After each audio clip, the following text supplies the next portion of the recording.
Hello friends, welcome back my YouTube channel G Grand Education. मैं गौरव कुमार आज आपके सामने हाजिर हूँ एक नए टॉपिक लेकर, जो कि है कूलम लॉ। जो हमें दिया था कूलम अंकल ने अपनी स्टेटमेंट दी हुई थी, एक पूरा प्रूफ दिया हुआ था अपने लॉ का। तो सबसे पहले हम इसकी डायग्राम देखते हैं और उस डायग्राम से हम इसका जो स्टेटमेंट है वो डराइव करते हैं। ठीक है, तो इसमें डायग्राम में कूलम अंकल ने क्या बोला था? कूलम अंकल ने बोला था कि हमारे पास दो चार्जेस हैं Q1 और Q2, और इन दोनों के बीच का जो डिस्टेंस है वो इन दोनों के साइज़ से बहुत ही ज़्यादा है। ठीक है, अब इन दोनों का जो डिस्टेंस है वो इनके चार्जेस से बहुत ज़्यादा है, इसलिए हम इनको Q1 और Q2 को एज अ पॉइंट चार्ज मानते हैं। ठीक है, इसको नीचे लिखते हैं, नीचे अच्छा लगेगा। Q1 और Q2, और इन दोनों के बीच का डिस्टेंस है हम मान लेते हैं R। ठीक है, अब इन्होंने क्या बोला था? जो इन दोनों के बीच की फोर्स होगी वो डायरेक्टली प्रोपोर्शनल होगी इन दोनों के मैग्नीट्यूड के चार्ज के प्रोडक्ट के इक्वल, और इन्वर्सली प्रोपोर्शनल क्या होगी? इन दोनों के जो डिस्टेंस है, इन दोनों के बीच का डिस्टेंस है उसका स्क्वायर होगा। ठीक है, तो हम इसकी जो सबसे पहले डेफिनेशन देखते हैं कि क्या है। द फोर्स ऑफ अट्रैक्शन और repulsion between two charges is directly proportional to the product of their magnitude of the charges and inversely proportional to the square of the distance between them. इसमें basically दो definitions हैं, हम एक एक करके पढ़ेंगे। दो स्टेटमेंट्स हैं, हम एक एक करके पढ़ेंगे। सबसे पहले क्या है? द फोर्स ऑफ अट्रैक्शन और repulsion between two charges is directly proportional to the product of their magnitude of the charges. ठीक है, इसमें क्या बोला है कि जो फोर्स है इन दोनों चार्जेस के बीच वो डायरेक्टली प्रोपोर्शनल होगी किसके? इन दोनों के मैग्नीट्यूड के चार्जेस के प्रोडक्ट के इक्वल। तो मैंने क्या बोला? जो इन दोनों के बीच की फोर्स होगी वो डायरेक्टली प्रोपोर्शनल किसके होगी? इन दोनों के चार्जेस के मैग्नीट्यूड के प्रोडक्ट के इक्वल। इसको हम मान लेते हैं इक्वेशन फर्स्ट। और सेकंड स्टेटमेंट क्या दिया हुआ है? द फोर्स ऑफ अट्रैक्शन और repulsion is inversely proportional to the square of the distance between them. और जो इन दोनों के बीच की फोर्स होगी वो इन्वर्सली प्रोपोर्शनल किसके होगी? Square of the distance between them, मतलब कि इन दोनों के बीच के जो डिस्टेंस है उसका square. Force is inversely square. ठीक है, ये आएगी द फोर्स ऑफ अट्रैक्शन और repulsion between two charges is inversely proportional to the square of the distance between them, मतलब कि आर का स्क्वायर। अब जब हम फ्रॉम इक्वेशन फर्स्ट और सेकंड देखेंगे तो हमारे पास क्या आएगा? फोर्स इज डायरेक्टली प्रोपोर्शनल, इन दोनों को हम जोड़ देंगे बेसिकली Q1 अपॉन Q2 और आर का स्क्वायर। ठीक है, अब यहाँ पे जो प्रोपोर्शनल है इसको हम हटाएंगे तो हमारे पास क्या आएगा? K is known as dielectric constant. K को हम डाइलेक्ट्रिक कांस्टेंट भी बोलते हैं, प्रोपोर्शनैलिटी कांस्टेंट भी बोलते हैं, कूलम कांस्टेंट भी बोलते हैं, इलेक्ट्रोस्टैटिक फोर्स कांस्टेंट भी बोलते हैं। ठीक है, Q1 upon Q2 by R का स्क्वायर। अब आप एक बार याद करो कि ग्रेविटेशनल फोर्स में हमने क्या पढ़ा था? ग्रेविटेशन फोर्स क्या थी? It states that the force of attraction between two bodies is directly proportional to the product of their masses and inversely proportional to the square of the distance between them। उसमें बोला था कि जो force है, gravitation force है, वो किन्हीं भी दो बॉडीज़ के बीच में लगेगी तो वो किसके इक्वल होगी? उन दोनों के बॉडी के मासेस का प्रोडक्ट और डिवाइडेड बाय उन दोनों के बीच का जो डिस्टेंस है उसका स्क्वायर। ठीक है, तो हमने क्या पढ़ा था ग्रेविटेशन फोर्स में? Force that is directly proportional to the M1 M2 divide by R square. ठीक है, अब जब हम इसके प्रोपोर्शनैलिटी को हटाते थे तो हमारे पास एक कांस्टेंट आता था जिसको हम बोलते थे gravitation constant. Force that is equal to G_M1 upon G क्या था हमारे पास? ग्रेविटेशनल कांस्टेंट, और इसकी जो वैल्यू थी वो whole of the universe remain constant, मतलब कि पूरे यूनिवर्स में वो सेम ही रहती थी, इसलिए हमें ये वाली G की वैल्यू थी वो कांस्टेंट दी हुई थी। ठीक है, बट इन द केस जो हमने कूलम लॉ पढ़ रहे हैं इसमें के की वैल्यू कांस्टेंट नहीं है। अब ये जो के की वैल्यू है ये कब वेरी करती है, मतलब कि कब चेंज होती है? तो हम बोलेंगे के इज़ डिपेंड अपॉन फर्स्ट क्या है? The system which we can used, and the second is medium। अब मैं इसको डिटेल में बताता हूँ कि जो के है वो डिपेंड किस पे करता है। जो के है वो डिपेंड करता है system which are we used, जो कि हम यूज़ करेंगे। हमने सिस्टम कौन कौन से पढ़े थे, SI system, CGS system, MKS system, ये सब पढ़े हुए थे ना। तो इन सब सिस्टम में ये वेरी करता है। और एक मीडियम पे कैसे, जब हम इसमें वैक्यूम लेंगे तो यहाँ पे फोर्स की वैल्यू कुछ अलग आएगी, और जब हम एयर लेंगे तो यहाँ पे फोर्स की वैल्यू अलग आएगी, और यहाँ पे हम वाटर लेंगे तो भी फोर्स की वैल्यू अलग आएगी। ठीक है, तो यहाँ पे ये मीडियम पे डिपेंड करता है। और the systems which we can use, जो हम सिस्टम लेते हैं जिसका हम यूज़ करते हैं, वो भी इसको वेरी करने में हेल्प करता है। अब हम देखते हैं कि कैसे वेरी करता है ये। ठीक है, इसको मैं साफ़ कर देता हूँ, द सिस्टम काफ़ी लिखा हुआ है इतना, इसको हम यहाँ से ऐसे लाइन लगा देंगे। अब हम पढ़ेंगे कि के कैसे चेंज होता है विद सिस्टम एंड मीडियम। सबसे आगे इनको हम कोई भी मीडियम लेते हैं, हमने ले लिया वैक्यूम मीडियम। ठीक है, पहले ऊपर मीडियम लिख देता हूँ। हम सबसे पहले लेंगे मीडियम, फिर हम लेते हैं कोई भी सिस्टम, क्योंकि हमने बोला कि ये सिस्टम पे भी डिपेंड करता है। तो हमारे पास मीडियम क्या है, मीडियम हम पहले लेते हैं वैक्यूम। ठीक है, वैक्यूम ले लिया। अब हम सिस्टम पहले ले लेते हैं एसआई सिस्टम। ठीक है, तो एसआई सिस्टम में के की वैल्यू क्या होती है, एसआई सिस्टम में के की वैल्यू होती है 1/4 पाई एप्सिलॉन नॉट। मैं बताता हूँ कि एप्सिलॉन नॉट क्या है। 1/4 पाई एप्सिलॉन नॉट, जिसकी वैल्यू कितनी होती है 9 × 10⁻⁹ न्यूटन मीटर स्क्वायर और कूलम इनवर्स का स्क्वायर। ठीक है, ये होती है इसकी वैल्यू। अब ये सीजीएस सिस्टम में क्या होती है, वैक्यूम हम मीडियम तो एक ही ले रहे हैं, बट सिस्टम हमने क्या ले रहे हैं, सीजीएस सिस्टम। तो के की वैल्यू सीजीएस सिस्टम में के की वैल्यू आती है 1। ठीक है, तो हमने क्या देखा कि यहाँ पे सिस्टम पे भी डिपेंड कर रहा है और मीडियम पे भी। अब यहाँ जब हम यहाँ पे वाटर लेंगे तो यहाँ पे ये वाली जो पूरी वैल्यू है ये चेंज हो जाएंगी। ठीक है, अब हमने क्या पढ़ा, K that is equal to 1/4 pi epsilon naught. अब यहाँ पे ये एप्सिलॉन नॉट क्या है, ये है एब्सोल्यूट इलेक्ट्रिकल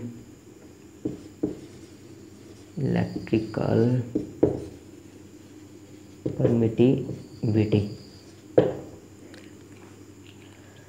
ठीक है, एब्सोल्यूट इलेक्ट्रिकल परमिटिविटी होती है ये।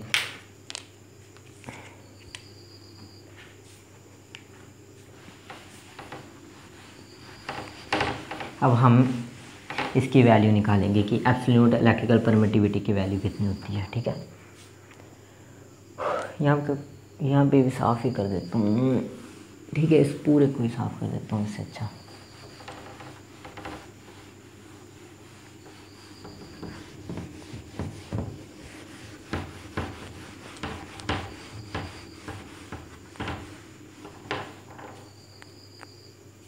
है ना, तो सबसे पहले हम देखते हैं the value of E note epsilon note. ठीक है,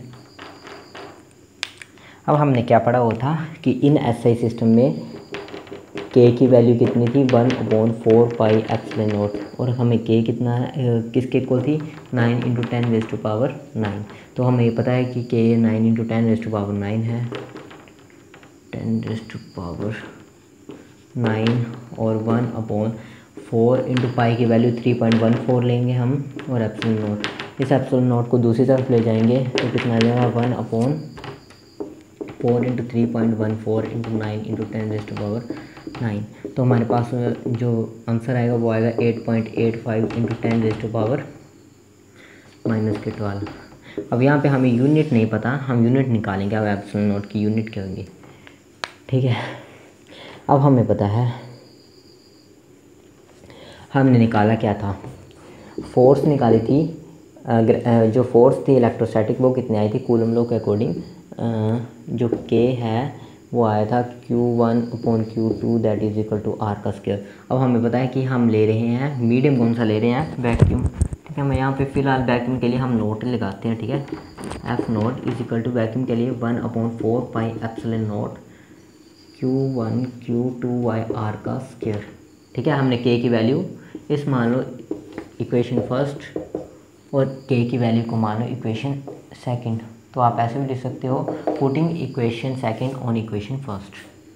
ठीक है, 4πε0 आ गया। यहाँ पे हम ε0 की वैल्यू उधर ले जाएंगे तो हमारे पास क्या आएगा, Q1 Q2 y r का स्क्वायर 1/f0।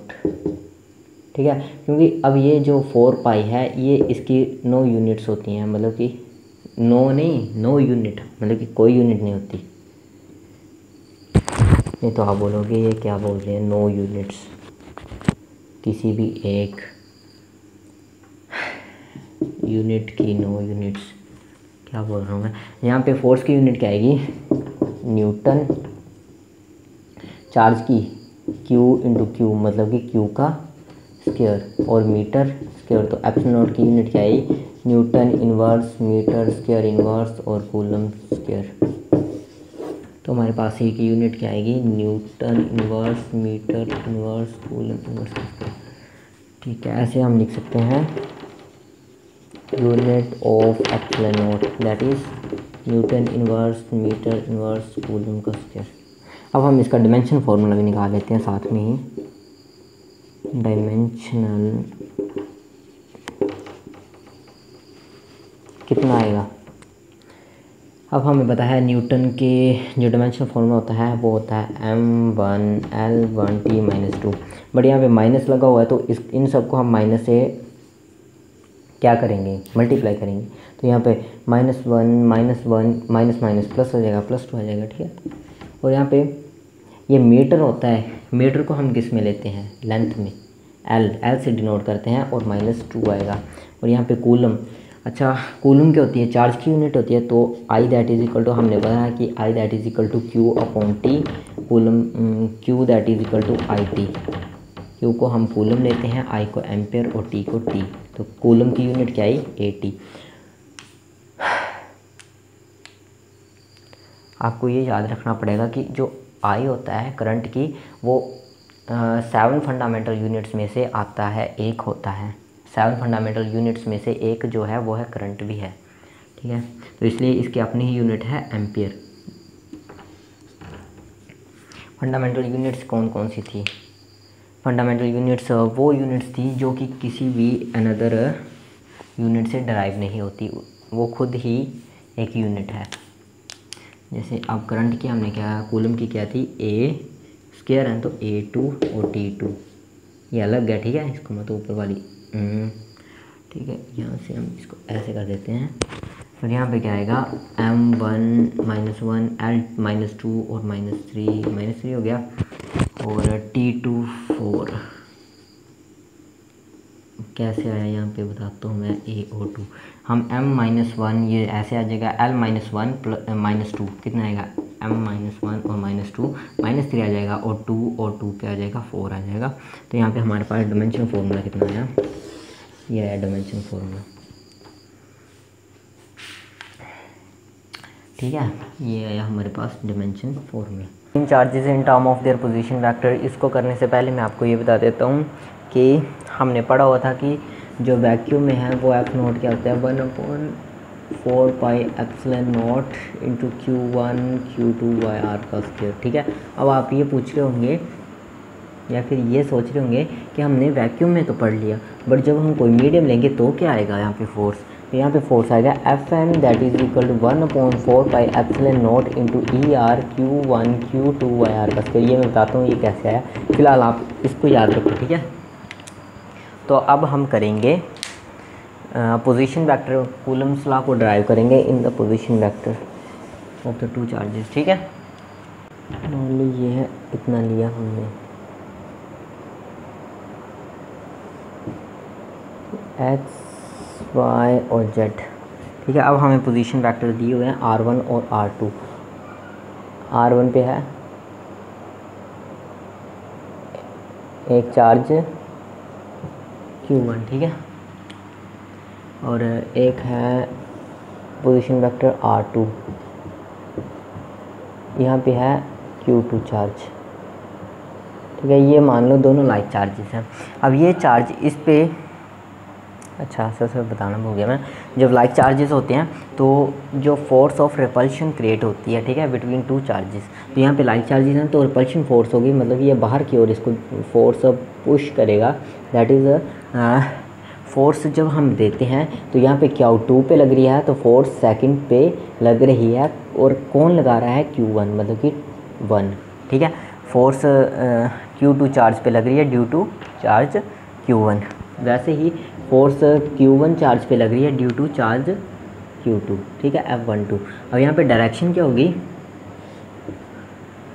यहाँ पे आएगी R1 से R2, इस तरफ की डायरेक्शन आएगी, यहाँ पे R1 से R2, R12, और यहाँ से आएगी R2 से R1, ठीक है। अब हम देखते हैं, सबसे पहले ये आप ध्यान से देखना है, ये वाला थोड़ा कंफ्यूजिंग होता है, ठीक है। The force exerted on Q2 y charge Q1, ठीक है। तो हमारे पास क्या आएगा, फोर्स सेकंड चार्ज पे लग रही है ड्यू टू चार्ज फर्स्ट, ठीक है, Q2 y चार्ज Q1, ठीक है। तो यहाँ पे आएगा 1/4 पाई, हम ये ले रहे हैं कौन से मीडियम में, ये हम ले रहे हैं वैक्यूम में, ठीक है। K into Q1 Q2 y R का सबसे पहले हम R नहीं लेते हैं, सबसे पहले हम इन दोनों पॉइंट को A और B मान लेते हैं, A से लेकर B तक, ठीक है, A B तक। और यहाँ पे डायरेक्शन क्या होगी, देखो इस तरफ लगा रहे हैं ना फोर्स, ये F21, और इसकी डायरेक्शन क्या है, ये वाली डायरेक्शन है R12, ठीक है। इसकी डायरेक्शन क्या आएगी, R12 कैप, फोर्स क्या आएगी, ये आएगी, ठीक है। अब हमें पता है कि AB क्या आएगा, AB इन दोनों के बीच का डिस्टेंस है, तो हम इसको ऐसे भी ले सकते हैं R1 माइनस R2, ठीक है, AB is equal to R1 minus R2, या फिर पहले आप इसको ऐसे लिखो, ये AB किसके इक्वल है, R1 और 2 के, AB किसके इक्वल आएगा, F21 किसके इक्वल आएगा, K into Q1 Q2 R12। इसको हम ऐसे भी लिख सकते हैं, और कैप क्योंकि हमें डायरेक्शन किस तरफ है, इस तरफ F21 की तरफ। ये अभी फ़िलहाल हम इसी इक्वेशन को आगे बढ़ा रहे हैं। अब हम इस R12 को ऐसे भी लिख सकते हैं, मतलब कि AB के बीच का डिस्टेंस दिया हुआ है, तो हम इसको ऐसे भी लिख सकते हैं R1 माइनस R2। मान लो जैसे कि एक पॉइंट से दूसरे पॉइंट तक लिए हैं, A से लेकर B तक, तो यहाँ पे R1 है और ये है R2। अब हम इन दोनों के बीच का डिस्टेंस फाइंड करेंगे, तो हम ऐसे भी लिखते हैं R2 माइनस R1, ठीक है। तो ये लिखेंगे हम R1 माइनस R2, या फिर इधर आप AB की जगह ऐसे लिखते हैं R12, ठीक है। 21 is equal to K Q1 Q2 R1 minus R2 into R12। अब आपने एक बात आपको पता होगी कि जो स्केलर क्वांटिटी होती हैं उनमें तो सिर्फ मैग्नीट्यूड होता है। मान लो स्केलर क्वांटिटी लेंथ है, स्केलर क्वांटिटी तो 12 मीटर आएगा, ठीक है। बट जो जैसे फोर्स है, ये सब वेक्टर क्वांटिटी हैं, क्योंकि फोर्स क्या होता है, फोर्स होता है force that is equal to mass into acceleration into हम लगाते हैं कोस थीटा, इसमें एंगल लगाते हैं ना, ठीक है। तो वैसे ही हमारे पास जब फोर्स दी होती है तो उसमें एक होता है मैग्नीट्यूड। मान लो ए हमें कोई भी वेक्टर क्वांटिटी दी हुई है, तो इसमें क्या क्या होगा, क्योंकि हमें पता है कि वेक्टर क्वांटिटी में एक होता है मैग्नीट्यूड और एक होती है डायरेक्शन, ठीक है। मैग्नीट्यूड को तो हम ऐसे ही मॉडुलस के अंदर ले लेते हैं, और जो डायरेक्शन होती है उसको कैसे लेते हैं, ए कैप से, ये नहीं आएगा, ए कैप से, ठीक है। इसको हम ए कैप से लेते हैं ना, तो यहाँ पे हमारे पास ए कैप के जब हम ए कैप को लें तो हमारे पास क्या आएगा, ए वेक्टर अपॉन ए इसका मैग्नीट्यूड, ठीक है। मेरा बोलने का मतलब क्या है, एक बार मैं फिर से बता रहा हूँ कि जो वेक्टर क्वांटिटी है वो दो चीज़ों से बनी होती है, एक मैग्नीट्यूड होता है और एक डायरेक्शन। इसमें मैग्नीट्यूड क्या है, ए, मॉड्यूलस के अंदर जो है वो मैग्नीट्यूड होता है और डायरेक्शन क्या है, ए कैप, उसको हम डायरेक्शन मानते हैं। ठीक है, तो हमारे पास ए कैप कितनी आएगी, ए जो हमारे पास वेक्टर फॉर्म दी हुई है और जो मैग्नीट्यूड है वो है मॉड्यूलस ए। वैसे ही R12 हमारे पास क्या दी हुई है, कैप दी हुई है किसी भी ऑब्जेक्ट की, तो मान लो R12 हमारे पास है, ये मान लो इसकी वेक्टर क्वांटिटी है, तो इसका मैग्नीट्यूड क्या आएगा R12 और इसकी जो डायरेक्शन क्या आएगी R12। तो हमें क्या दी हुई है, डायरेक्शन दी हुई है, तो हम डायरेक्शन को इधर ही रहने देंगे। तो यहाँ पे आएगा R12 और ये मैग्नीट्यूड नीचे आएगा R12। ठीक है, जब हम इसको इसमें पुट करेंगे तो हमारे पास क्या आएगा, F21 K into Q1 Q2 R1 cap R2 into R12 और हमने R12 यहाँ पे देखो R12 वैसे ही आ गया जैसे ये था। तो हमने यहाँ पे क्या लिखा, R12 किसके इक्वल है, इसके इक्वल है। तो हम इधर ऐसे भी लिख सकते हैं R1 माइनस R2। ठीक है, अब यहाँ पे हमें पता था ए बी का स्क्वायर आएगा, क्योंकि distance square of the distance between them आएगा, तो यहाँ पे स्क्वायर आएगा, यहाँ पे स्क्वायर आएगा। तो हमें F21 के क्या आएगा, के Q1 Q2 R1 का R2 का क्यूब इंटू R12। ये तो हमने अभी तक ये फोर्स निकाली कि F2 पे जो Q2 पे जो चार्ज Q1 फोर्स लगा रहा था वो थी। अब हम ये भी निकालेंगे कि Q1 पे कितनी फोर्स लगा रहा है Q2। ठीक है, इसको मैं इधर से साफ कर देता हूँ क्योंकि इसका कोई रोल भी नहीं है इसमें। ठीक है, तो यहाँ पे मैं निकाल लेता हूँ,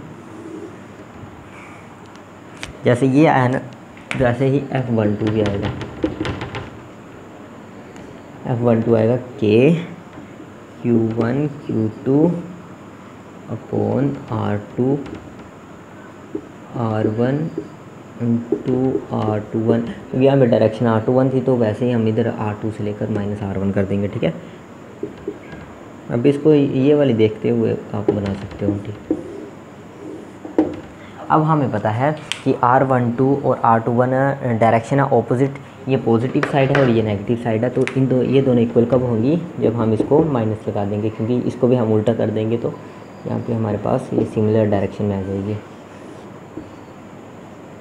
ठीक है, R12, अब जब हम R12 कहाँ पे है, R12 ये है, जब हम इसमें R21 पुट करेंगे तो हमारे पास क्या आएगा, F21 that is equal to के Q1 Q2 Y।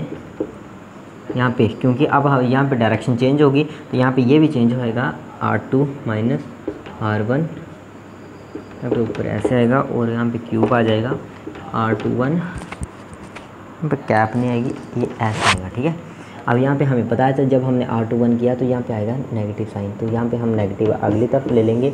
अब हमें पता है कि ये माइनस को छोड़ के ये किसके इक्वल आया, ये किसके इक्वल आया, F12 के। तो F21 is equal to minus of F12, क्योंकि ये यहाँ पे देखो ये और ये सेम है ना, F12 के Q1 Q2 R21 R2 ठीक है सेम है, तो यहाँ पे माइनस F21 आएगा। ठीक है, ये आएगा। एक बार मैं फिर से बताता हूँ कि दो चार्जेस थे जिनकी वेक्टर पोजीशन थी R1 पे और एक था R2 पे। अब जो Q2, दो चार्जेस थे Q1 और Q2, ठीक है, वो दोनों पोजीशन वेक्टर कौन कौन से थे, R1 और R2 पे। अब ये दोनों लाइक चार्जेस होंगे इसलिए ये दोनों आपस में रिपेल कर रहे होंगे। जो Q1 है Q2 पे फोर्स एक्सर्ट करेगा वो है F21, मतलब कि Q2 पे जो फोर्स एक्सर्ट करेगा बाय Q1, ठीक है, F21। ठीक है, वैसे ही F12 मतलब कि Q1 पे जो फोर्स एक्ट हो रही है by the due to charge Q2, ठीक है, तो F12 आएगा। अब डायरेक्शन F1 से लेकर F2 इस तरफ आएगी, F2 से दूसरी तरफ जाएगी। ठीक है, वैसे ही अब हमने the force exerted on Q2 by charge Q1 की Q2 पे कितनी फोर्स लग रही है बाय द चार्ज Q1 के कारण, तो यहाँ पे F21 हमारे पास आया K Q1, हमें ये फॉर्मूला पता था। अब हमारे पास AB इतना डिस्टेंस था ना इन दोनों के बीच में, तो AB का स्क्वायर आएगा। और यहाँ पे देखो फोर्स इस डायरेक्शन में लग रही है तो डायरेक्शन भी हम इसी तरफ लेंगे। फोर्स देखो ऐसे लग रही है ना, यहाँ से ऐसे लग रही है तो डायरेक्शन भी इस तरह R12 की तरफ ही लगेगी, यहाँ पे R12 आएगा। ठीक है, अब ए बी का स्क्वायर, जैसे हमने ए बी का स्क्वायर यहाँ पे डिस्टेंस फाइंड करना हो तो हम ऐसे भी लिख सकते हैं R2 minus R1 minus R2, ठीक है, क्योंकि हमने डायरेक्शन ये ली हुई था तो डायरेक्शन के अकॉर्डिंग लेना है R1, जैसे R1 पहले तो R1 माइनस R2, ठीक है। अब हमें पता कि कोई भी वेक्टर है वो कैसे बनता है, कोई भी वेक्टर है, मान लो वेक्टर क्वांटिटी है, वो कैसे बनती है, उसमें एक होता है मैग्नीट्यूड और उसमें एक होती है डायरेक्शन। तो हम डायरेक्शन को निकाल लें तो हमारे पास आएगा वेक्टर अपॉन इसका मैग्नीट्यूड, ठीक है। वैसे ही निकाल के हमने ऐसे करके, ये आपने +1 में पढ़ा होगा पूरा कुछ, ठीक है, वैसे ही किया R12 को और फिर R12 और इसके अपोजिट डायरेक्शन में, इसलिए हमने इसको इक्वल करने के लिए हमें इधर माइनस लगाना पड़ा। ये R12 इसके R21 के इक्वल है बट अपोजिट डायरेक्शन है, इसलिए हमने माइनस लगाया यहाँ पे। अब हम जब R12 को R12 की जगह R21 पुट करेंगे तो यहाँ पे माइनस आएगा, और यहाँ पे ये भी जब हम इसको यहाँ पे देख के आपने यहाँ पे पुट करना है, ठीक है। डायरेक्शन देखोगे ना, पहले आप R12 होगा तो 1 पहले होगा तो 1 पहले लिखना है, यहाँ पे 2 पहले था तो इसलिए मैंने 2 पहले लिखा, ठीक है, ये याद रखना आप। तो फिर हमारे पास ये जो इक्वेशन थी वो इसके इक्वल आ गई, तो हमने ऐसे पुट करके F21 that is equal to minus F12 लगा दिया, ठीक है। एक मेन बात रहेगी कि जब Q1 और Q2 का प्रोडक्ट इसके ज़्यादा आएगा तो हमारे पास तब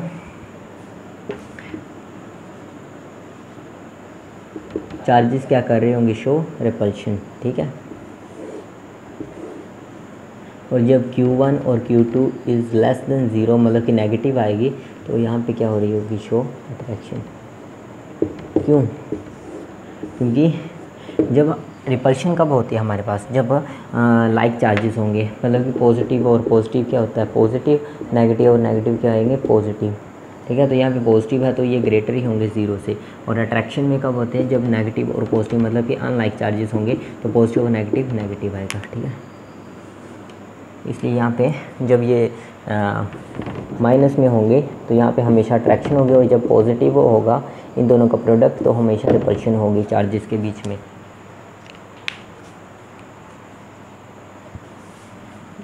अब हम रिलेटिव इलेक्ट्रिकल परमिटिविटी और डाइलेक्ट्रिक कांस्टेंट पढ़ेंगे। अब रिलेटिव डाइलेक्ट्रिक मतलब कि हम रिलेट करेंगे, आपको पता होगा कि आपने रिलेटिव डेंसिटी भी पढ़ा होगा। जैसे हम रिलेटिव डेंसिटी हम वाटर के साथ शायद डेंसिटी को रिलेट करते थे, जैसे डेंसिटी ऑफ कोई भी मटेरियल ले लेते थे, शायद मेरे को याद नहीं आ रहा कि वाटर के साथ ही लेते थे हम, density of any materials divide density of water, शायद ऐसे था, ठीक है, आप वो दे सकते हो। वैसे ही ये है क्या आएगा, सबसे पहले हम कोई भी मीडियम में लेते हैं, ठीक है, medium electric force between 2 charges लेते हैं तो हमारे पास क्या आएगा, 1/4 pi epsilon not. Epsilon not नहीं आएगा, एप्सिलॉन नॉट हम कब लेते थे, जब हमारे पास मीडियम क्या होता था, वैक्यूम, Q1 Q2 YR का स्क्वायर, इसको मान लेते हैं इक्वेशन फर्स्ट। अब हम एक ले लेते हैं वैक्यूम में, 1/4 पाई एप्सिलॉन नॉट, इसमें एप्सिलॉन नॉट आएगा क्योंकि हमने क्या लिया, वैक्यूम, Q1 Q2 YR का स्क्वायर। अब हम इसको मान लेते हैं इक्वेशन सेकंड। अब हम इक्वेशन सेकंड को डिवाइड करेंगे इक्वेशन फर्स्ट से, dividing equation second y equation first. यहाँ पे क्या आएगा, F0 upon Fm that is equal to 1/4 pi epsilon naught into Q1 Q2 upon R का square divide 1/4 pi epsilon into Q1 Q2 R का square. ये और ये कैंसिल हो गया, ये और ये कैंसिल हो गया, एप्सिलॉन नॉट और ई बचा, F0 अपॉन Fm 1/एप्सिलॉन नॉट और यहाँ पे बचा 1/e,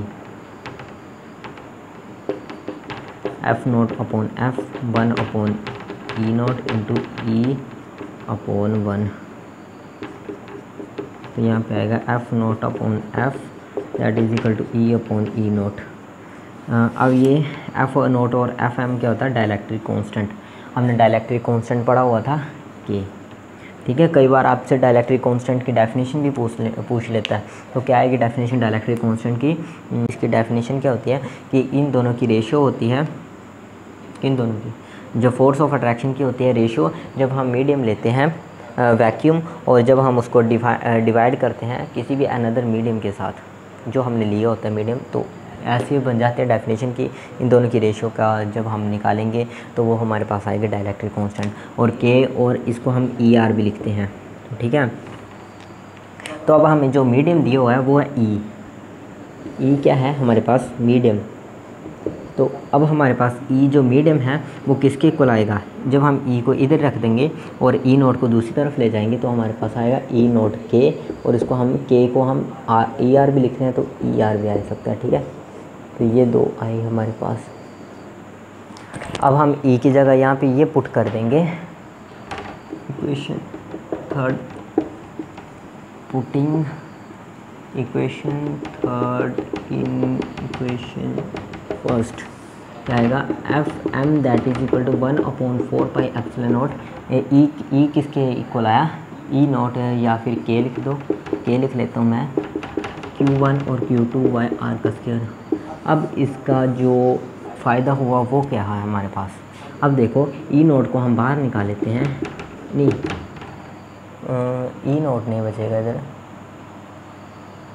हाँ ई नोट के बाहर आ जाएगा। ठीक है। के बाहर निकाल देंगे हम, तो हमारे पास क्या आएगा? 1/4 pi epsilon naught into Q1/Q2 by R का स्क्वायर। अब ये किसके इक्वल है? ये इसके इक्वल है एफ नोट के। तो F M that is equal to 1/4 pi नहीं, एफ नोट के इक्वल टू एफ नोट। ठीक है। मान लो ये हमें डाइलेक्ट्रिक कांस्टेंट दिया हुआ है, किसी डाइलेक्ट्रिक कांस्टेंट दिया हुआ है वाटर का। ठीक है। और हमें पता है कि डाइलेक्ट्रिक कांस्टेंट वाटर का है हमारे पास, मान लो 1 दिया हुआ है। ठीक है। 1 नहीं ऐसे मैं मान रहा हूँ। ठीक है। और हमें पता है कि जो वैक्यूम में है उसकी फोर्स ऑफ अट्रैक्शन कितनी थी। जब हमने उन्हीं दो चार्जेस को वैक्यूम में रखा तो उनमें फोर्स ऑफ अट्रैक्शन मान लो ये थी। ठीक है। 1/4 पाई एप्सिलॉन नॉट। ठीक है, वगैरह वगैरह। तो यहाँ पे एफ एम भी कितना आएगा? एफ एम भी कितना आएगा? एफ नोट ही। तो ये फ़ायदा हुआ कि हमें एफ नोट दोबारा से मल्टीप्लाई, ये हम पूरा मल्टीप्लाई करते तो हमारे पास ज़्यादा कैलकुलेशन हो जाती, इसलिए हमने इसको शॉर्ट बनाने के लिए ऐसे किया। ठीक है। तो ये यूज़ था। I hope you will understand कि ये हमने क्यों किया, क्योंकि हमारे पास एफ़ नोट की वैल्यू हमें जब पता हो तो हम सीधे एफ़ नोट की वैल्यू पुट करेंगे, और डाइलेक्ट्रिक कांस्टेंट हमें दिया होगा कि वाटर में इतना होता है, तो हम इसको सीधा इसके साथ मल्टीप्लाई करके हमारा आंसर आ जाएगा। ठीक है। एक बार मैं फिर से बता रहा हूँ कि जो एफ एम है उसको हमने ई नोट के, मतलब कि ई की वैल्यू हमें मिल गई थी, ई नोट के आई हमारे पास, ई नोट के आई। अब हमने के को बाहर निकाल दिया तो हमारे पास ये बची इक्वेशन, और ये किसके इक्वल थी? एफ़ नोट के। अब इसका फ़ायदा क्या हुआ? मान लो आपको फोर्स ऑफ अट्रैक्शन फाइंड करनी है, मीडियम क्या हुआ दिया हुआ है? वाटर। ठीक है। मान लो यहाँ पर मीडियम है वाटर की फाइंड करनी है। तो हमें पता है कि जब हमारे पास वैक्यूम था तो हमारे पास फोर्स ऑफ अट्रैक्शन इतनी आ रही थी, मान लो फोर्स ऑफ अट्रैक्शन आ रही थी 1 न्यूटन की, या फिर 10 न्यूटन, मान लो 10 न्यूटन की। अब हमें डाइलेक्ट्रिक कांस्टेंट दिया हुआ है 1 के इक्वल, के मान लो 1 दिया हुआ है, वाटर में जो डाइलेक्ट्रिक कांस्टेंट है की वैल्यू होती है वो 1 होती है। तो हम सीधा इधर 1 पुट करेंगे, और 10 हमें पता था कि पहले से कि जब हमने वैक्यूम लिया हुआ था तो वैल्यू थी 10, तो इसको सीधा मल्टीप्लाई करेंगे तो 10 न्यूटन आ जाएगा हमारे पास आंसर। ठीक है। तो वैसे ही इसका यूज़ इसलिए हुआ क्योंकि इससे हमें कैलकुलेशंस इजी हो गई, मतलब कि वैक्यूम में हमें निकालना इजी था, क्योंकि हमें वैक्यूम में के की वैल्यू पता होती है, तो हम सीधा वैक्यूम में निकालेंगे, फिर के को इसके साथ मल्टीप्लाई कर देंगे। शायद के की वैल्यू आपको क्वेश्चन में दी हो।